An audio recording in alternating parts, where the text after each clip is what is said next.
Alright, I am back again. How about Simon Bolivar not allowed? So not Gran Canaria then.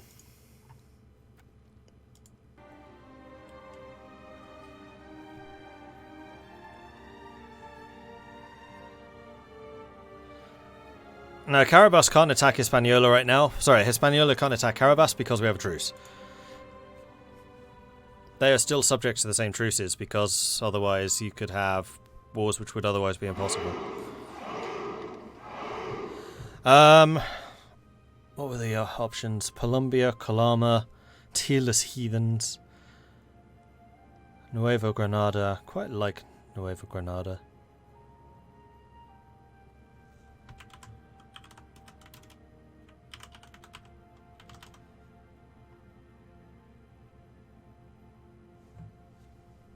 We'll go with Nueva Granada. That will work nicely. No, I don't want to attack Portugal directly. I want this to be colonial. Like, I have no interest in taking Portugal. Again, this is part of the status quo system I was talking about earlier. I want to keep Portugal strong and in the game so they can keep colonizing. So that we can have these colonial struggles. If I take Portugal out proper, all these colonies get independence, the game gets a lot more boring. And we succeeded in a mission. Which one was that? The Spanish Main! The Main, as it became known, can be sighted from the decks of our trade ships before they dock at Hispaniola. If the prosperity of the Caribbean is any indication, it would be worth exploring the Main thoroughly. That's a lot of permanent claims. And we also get Francisco Pizarro as a conquistador. However, I think I'm going to wait on that mission until our current conquistador dies, and then we can replace him with that one.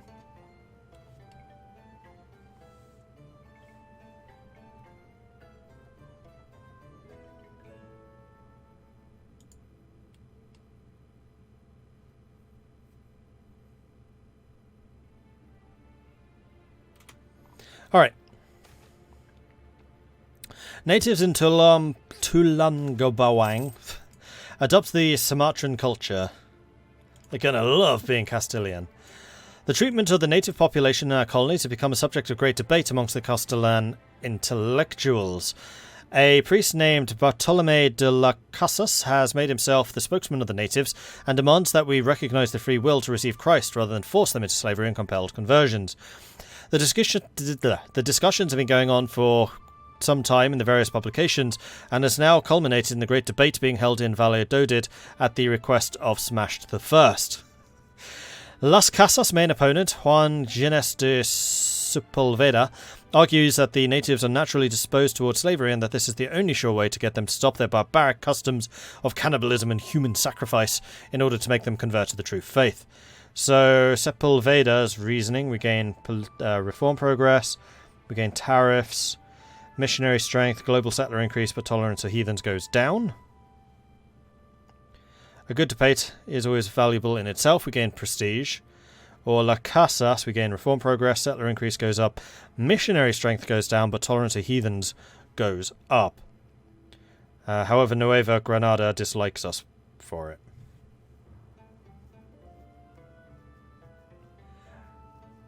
And settler increase 10, settler increase 15. I think I prefer them to have the settler increase because all three of them should be colonizing pretty rapidly.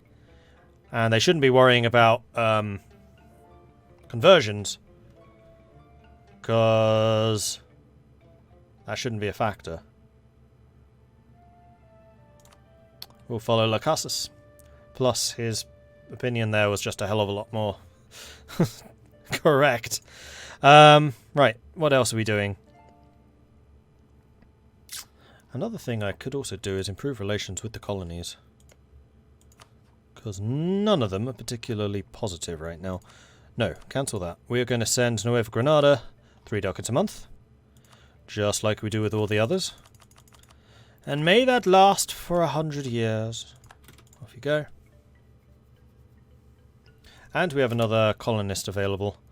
Okay then. This colonist is going to go to Indonesia, because I would like to build up a foothold here. Send. Tullaboangs creates coffee. That's annoying.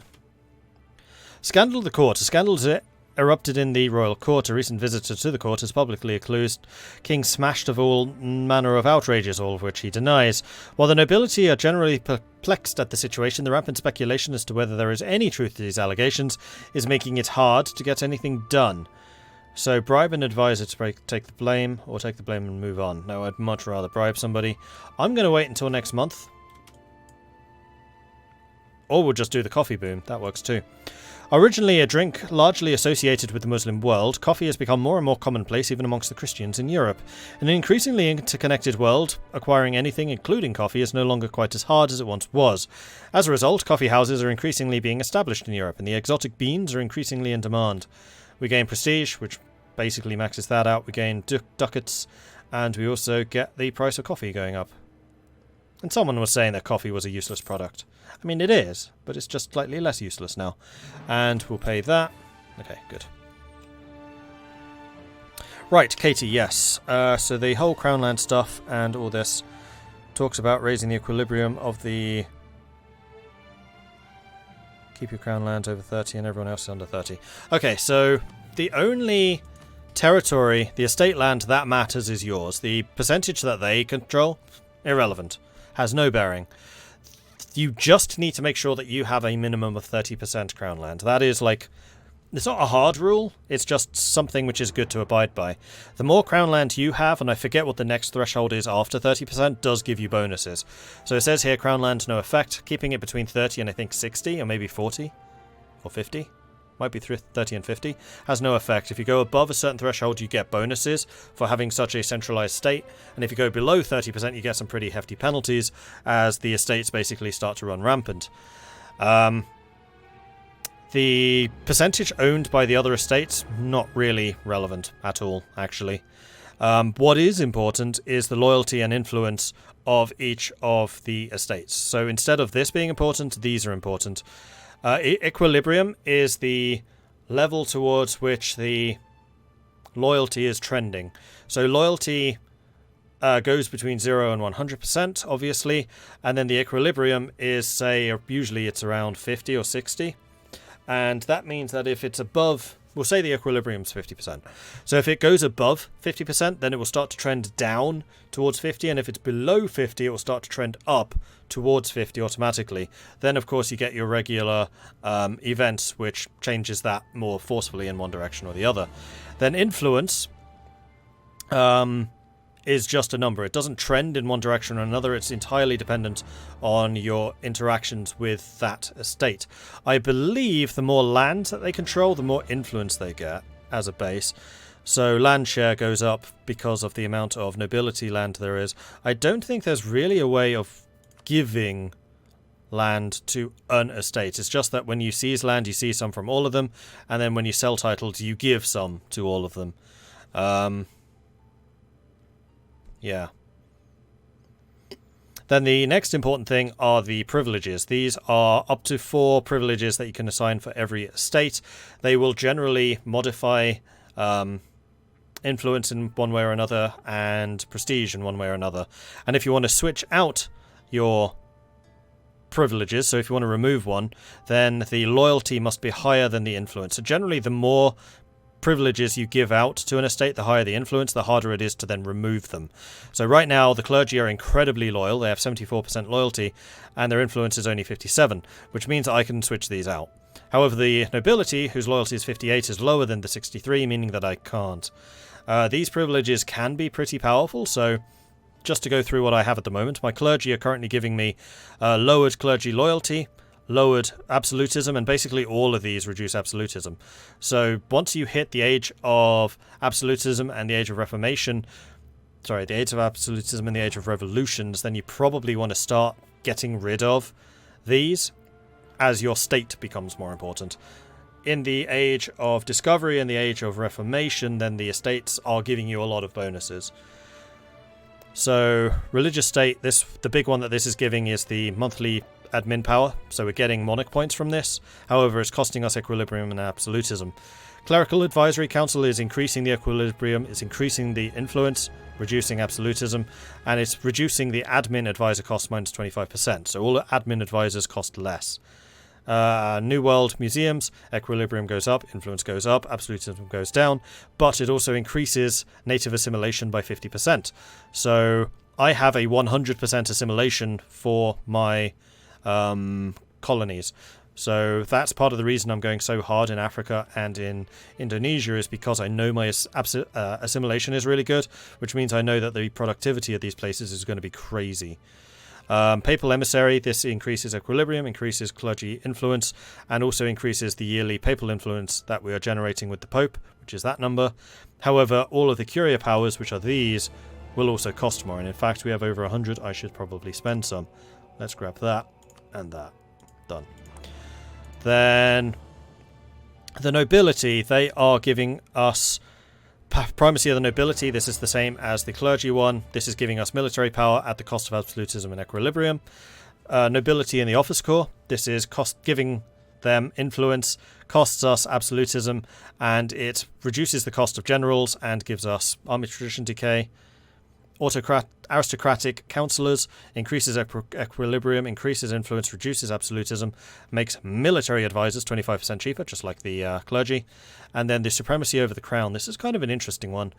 Nobility loyalty up, nobility influence up, clergy loyalty... clergy loyalty up, clergy influence up, Burgher loyalty up, Burgher influence up, and it also means that the estates can pursue an agenda. We'll talk about that in a minute automatically. So that one basically just makes everyone happier. That's the main thing about this. However, it also means that they can interact with the Diet themselves, which they haven't actually done very often. I think they called it like twice, and every other time I've done it myself. Then the Burghers, they are currently losing equilibrium, losing absolutism, but giving me monthly diplomatic power. So we're getting Diplo from you, we're getting military... I didn't realise I had that already. I was trying to work out a way of getting rid of the Burghers so I could get this, but I already have it. I'm actually kind of glad I checked that. So all of them are actually giving me monarch points in their category. Admiral cost down, naval tradition down, decay down rather, absolutism down, Burgher influence up, then commercial advisory board, loyalty up, influence up, absolutism down, 25% cheaper diplomatic advisors. So all three of them are giving me the cheaper advisors because I am trying to get as many monarch points as I can, and we are doing a pretty good job of that. We started the game really behind in terms of technology because of a string of really terrible rulers, and then the personal union under Aragon. But since then we've caught up, and now we're starting to invest monarch points into development again.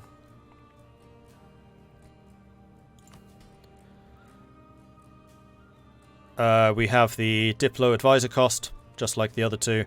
And then finally the grant New World Charters, which is loyalty up, influence up, absolutism down. Settler chance goes up, and then we also get the global settler increase. So colonization goes faster. So we're pretty colonially aligned, and also monarch points. And you can differ in the different options. There are probably another 5 or 6 privileges under each category which allow you to do different things. So they're pretty good. So you can make a crappy ruler halfway decent with this. Yeah, exactly. I mean, it's taken me a long time to get the powers, because each time you get one of these, it costs you 10 crown land. So I've been building up my crown land to 40, doing one of the powers, it goes back down to 30, building it back up to 40, get another crown land, back down to 30. And you can get crown land in a number of different ways. You can first of all seize land.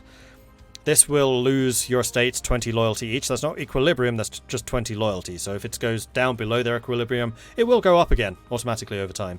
And if any estate, their loyalty is lower than 30, once you've triggered this, then they will probably rise up and you'll have a rebellion on your hands. So you just kind of got to time it for when their loyalty is high. So right now, nobility and clergy would be fine, but the Burghers would be reduced to 27. 27 is lower than 30, rebellion.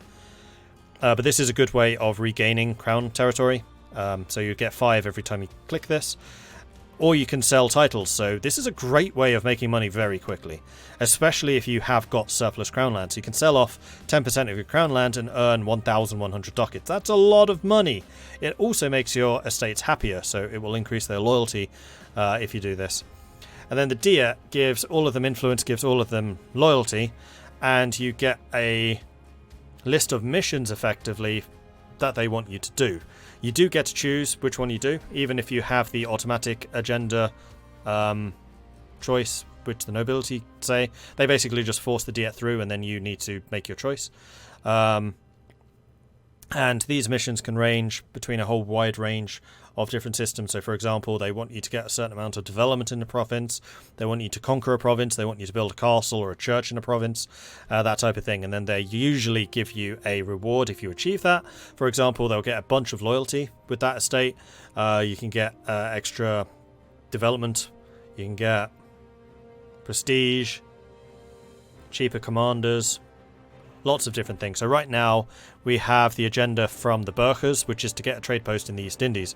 They want me to get a trade post somewhere in the Indonesian charter. So anywhere in this bright green area, they want me to establish a colony which produces spices, which is one of the reasons why I'm going so hard in trying to colonize this area, is because I'm trying to get a colony that produces spices. And it has to be a coastal province. And then if I get that, then that province will become a major trading post, which is what the Burghers are giving me, which gives it a +1 local goods produced for the rest of the game. That's really powerful, especially for spices, and also gains you loyalty with the Burghers. But if you fail it, then they lose 5% equilibrium for 20 years. Estate agenda reminds me of the old mission system before the mission trees. Yeah, it does.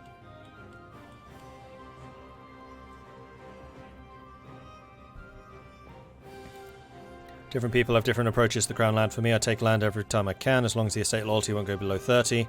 Some people like selling land to get money, balancing between selling and taking, never going too high or too low crown lands. Yeah, I try to keep it around 30, and, well, I never let it go below 30, and try to get buffs out of it. I do like having a lot of privileges. I know some people don't, but it's a cool system because it's interesting choices again.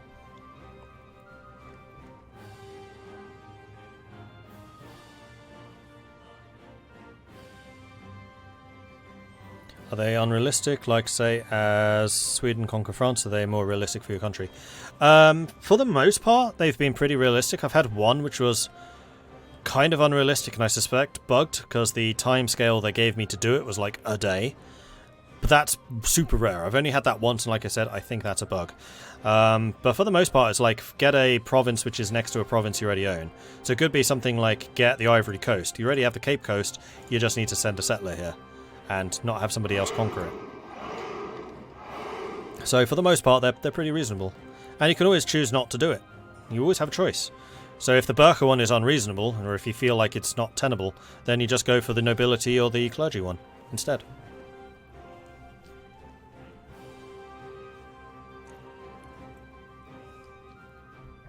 Gott mit uns, thank you very much for the follow. And Poke Apple, thank you also for the follow. Welcome to the channel. Good song, Gott mit uns. Entrepreneur. Smashed is an entrepreneur making money. I approve. And there we go, he died. Serenity is dead. Long live Pizarro. So now we're going to go to the mission. We're going to fulfill the Spanish Main, which gets us all of these crazy claims. I gotta be honest, this is the kind of mission I really don't like. Getting Pizarro, that's cool. That's the kind of mission I like. Getting a permanent claim on like half of America, don't like it. Makes things way too railroaded. Which is why I've been really ambivalent about completing Spain's missions. But I do like the fact that we got Pizarro. So we're going to go ahead and send Pizarro to you, and then have you continue your search for the 7 kingdoms. Cities. 7 cities. Thank you, it was confusing, and yeah, one of the streams I watched said never take privileges, they're never good for you, so I was like, I disagree with that, but personal opinion. As you've seen, I have every single privilege because I think they are super strong. different people do different things. I suspect that late game you're going to want to get rid of privileges just because it increases absolutism. But because I play Republic so often, I don't really care about absolutism. That's more of a thing if you're a super militaristic player, which I am absolutely not. And you want to get the admin efficiency from it and the discipline from it.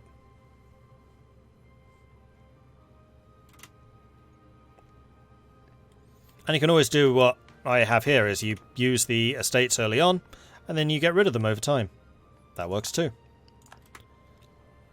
In fact, I think that's kind of how they're supposed to work, considering the bonuses they give and the penalty absolutism. During the age of absolutism, you start getting rid of the estates, which is the process of basically consolidating power under the throne. Bohemia is the emperor again. Oh, we had another mission. Establish La Plata. Global tariffs for 15 years. 25% for 15 years. Fine. 5 states owned by Castile or subjects in colonial Colombia have an assigned holy order. You can have holy orders out here? Oh, you can. Huh. Don't like that system. Seems kind of pointless. Right, we are going to pay off another loan, and then there were 3. Yes! And we could also get another idea. We're ahead of time in military, and we can get the ship durability. Let's do it. Based in the University of Salamanca, the school's interests lie in the field as diverse as theology, economics, and political philosophy. As one of the leading schools of thought in the Catholic world, its entrenched presence in Castile ensures that our nation is always at the forefront of intellectual affairs. Plus 10% institution spread. Corvettes. Corvettes were a class of small warships that were designed to escort friendly vessels and harass the enemy, relying on the speed and maneuverability rather than massed firepower. Gain durability. Okay, now we've just got the 1 left to go. In fact, once we finish quality, that's it. Boom. And at that point, we get the capstone for Castile.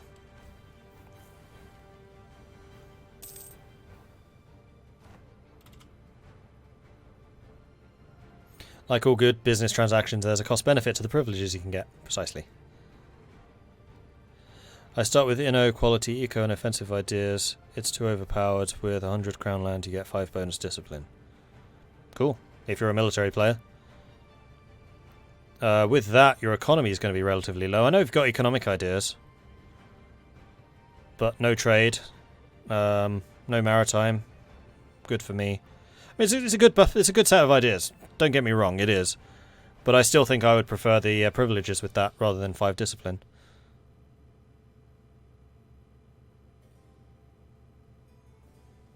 Have I created Spain yet? No.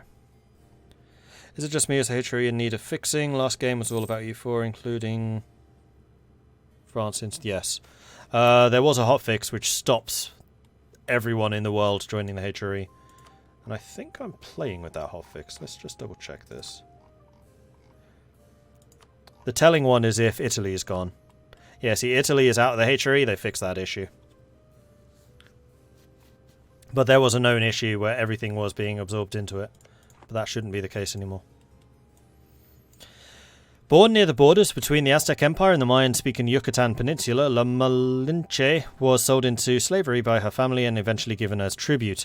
While she initially only spoke Nahuatl and Mayan dialects, no Castellan, we had an interpreter who spoke Castellan and Mayan. Setting up to relay, she had learnt enough Castellan to translate on her own. As translator and active participant in the conquest, La Malinche was so prominent that she almost invariably portrayed accompanying the conquistadors in native sources. Conquistadors agreed that she was critical to the expedition, with at least one describing her as the second most important contributor after God himself. She will be our new advisor, so we get La Malinche, who's a diplomat, 50% cheaper. Make her a conquistador. She's a particularly bad conquistador. A 1-2-2-1. Oh, how interesting. We get prestige. Now, I think an advisor, because we've got no specialists at all. So, new advisor. We'll hire her basically straight away.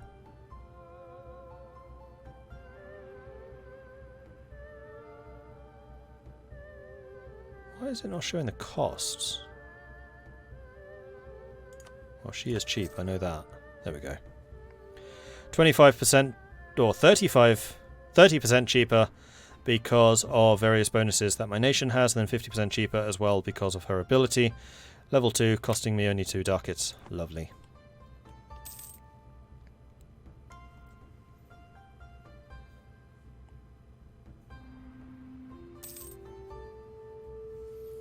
Privileges are better to early mid-game, like you said, before absolutism is relevant. Yep. Saved by a princess. We cannot imagine the terror a conquistador must have felt when he laid his head onto a great stone while seeing a man standing ready with a club above his head. Luckily for him, the chief's dearest daughter rushed forth and placed her head upon his to save him from death. Must make sure this doesn't happen to us again. We lose a bunch of money. Lenape likes us more. We gain Diplo. Or they are barbarians. 95 ducats for Diplo. Oh, in fact, one other thing we should also double check is culture conversion, because I want to time Guatemala getting culture converted to the same time that we get San Salvador. In fact, let's do that. We'll worry about this in a minute. So you finish 1st of April 63. You would finish 8th of April 64. Okay, go.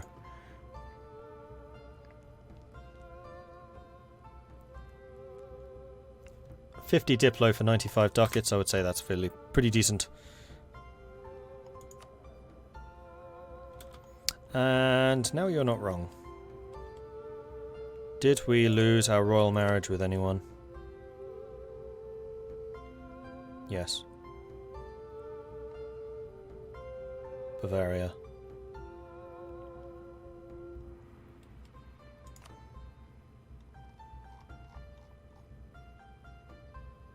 Except Bavaria is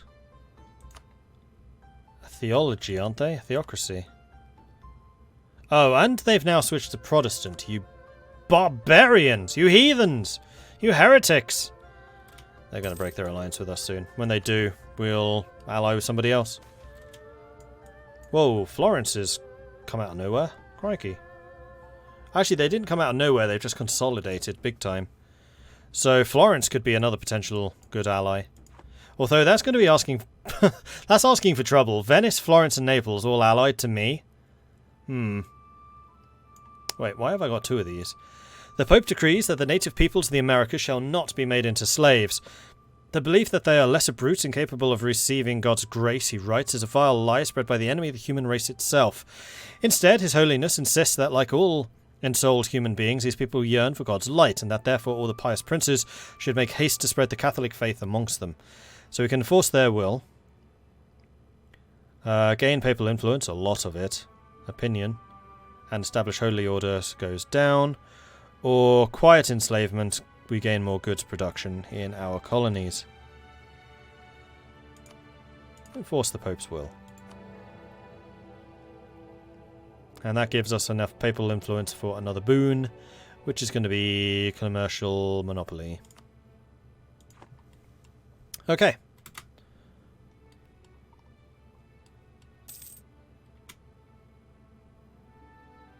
I'm really hoping the troops on ships taking the same attrition is an error that will be fixed. That's not an error. That's intended.